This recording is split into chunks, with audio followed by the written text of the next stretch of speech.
Nkwanirizaako gwe munnange akyagyekuumiddeko ensi Buganda anti munnange ensi Buganda kuno kwe kwaffe Kabanda Musoke ow'ennabalanga Bukoba Kyaggwe akala amatendo nze nkubuuzaako nateera olunaku olwaleero kansuubire nti munnange oli bulungi. Olunaku olwaleero nkuleetedde ekika eky'empologoma.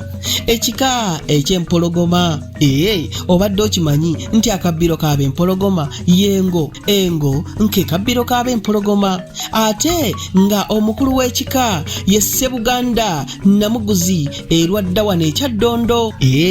Ssebuganda Namuguzi erwadda wano ekyaddondo ye mukulu w'ekika ky'empologoma. Omubala gugamba bwe guti Namuguzi akaabira kasagga Namuguzi akaabira kasagga ogwo nno gwe mubala gw'ab'empologoma.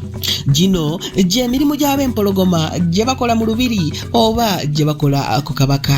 Omulimu ogusookera ddala Kasumba ow'Ekasalirwe yaleega eŋŋoma za mujaguzo. Ogwo gwe gumu ku mirimu gy'ab'empologoma.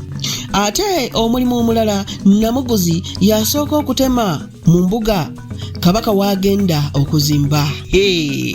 Abange egyo gy'emirimu gy'ab'empologoma. Mbisuseeko nno wano ntayi tuddiŋŋane ku mulundi ogunaddako ng'ate nkuwa amannya agatuumwa mu kika eky'empologoma. Ayi Katonda kuuma Namulondo.